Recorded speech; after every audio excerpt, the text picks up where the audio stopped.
So here we are again. I'm hopefully going to try and show you how to use the current set of files.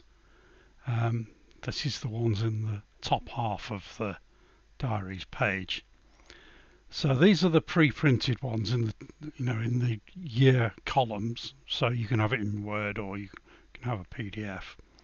And then the next two columns are the source files. So they're the ones that you can play around with, alter yourself, whatever.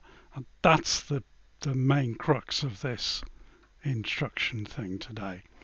So I'm just going to pick a couple of at random, my favourite or something, and download the Word files. I'm doing this on a Mac, by the way. I will do a Windows version soon after I finish this one. So first of all, we download the files and it'll ask me where to put them. I'm going to drop them onto the desktop and we'll pick the corresponding Excel file as well, and we'll drop that one on the desktop as well. For information, the Excel files don't necessarily get updated each time.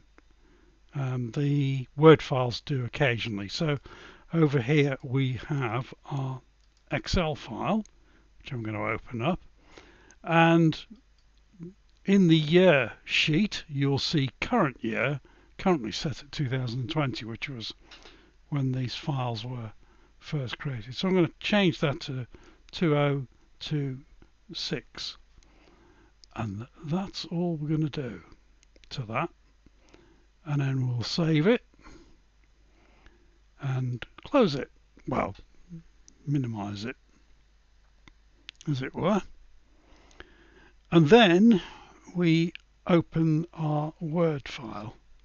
Now from here you'll see that the one we've selected uses the data sheet on there. So it's first of all saying find this data source, the one we've just downloaded, in other words. That brings up a Finder window and there's our data source. So we say open that. Yes, it warns us that we're going to do this and do that, and you have to say yes, otherwise it ain't going to work. So say yes at that point, and then it's asking which of the sheets to use, and we're picking data because that's the one shown here. Don't worry about cell range, just click OK, and then it opens up and you go, ah, what's that? But it gives you some clue here. Preview results, finished document will look with the merged things.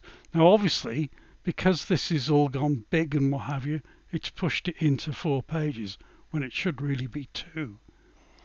But if we go into mailing and click preview results, it now appears as correctly. So if I make this a bit smaller, you now see the difference. If I unclick that again, you'll get to see what it does. Horrible, isn't it? These are all the merge codes, so don't need to worry about those. So that's our basic source file. You can actually preview other weeks by clicking forwards and backwards up here, and to create your new year file, as you can see, it's done the right year, so that's good. So if we click on here and go edit individual documents, sort of quick click where, and it should create a new document with all of the dates in. So there we go. So it's forced a blank page to start with, which you needed anyway, so that this is the left-hand page is an even number page and an odd number page is the right-hand one. So that's correct. What you then need to do is go into Edit, Find, Replace, and in this box at the side, click on the down arrow, click section break, and it says it's found 58 of them, and just say replace all, and it says it's made 58 replacements. It's obviously slightly over 52 weeks, this file, but don't worry about that. You can easily shorten the thing afterwards.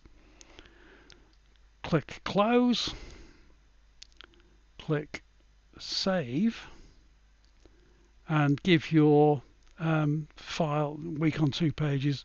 I'm going to add 2026. I always stick the year at the beginning because then it sorts itself properly. And click save. Click close there.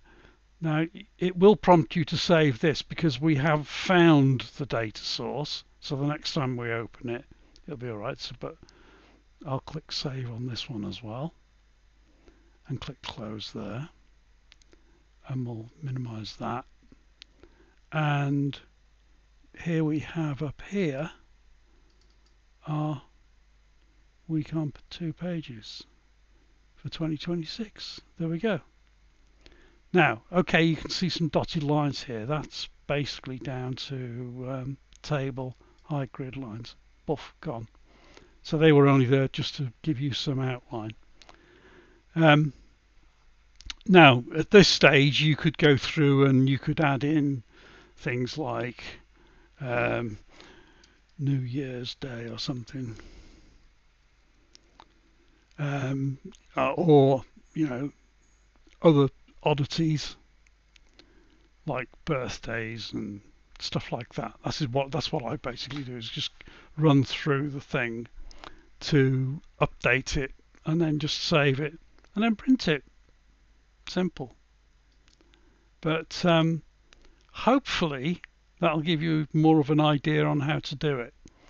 If we go back to here, for the personal size ones, they are personal on A4.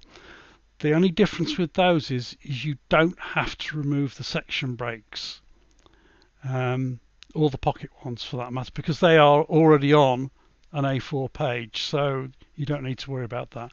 But these A4, A5 ones, you do have to, basically just to get the margins correct, or the fact that it goes left, right as you go down through the thing.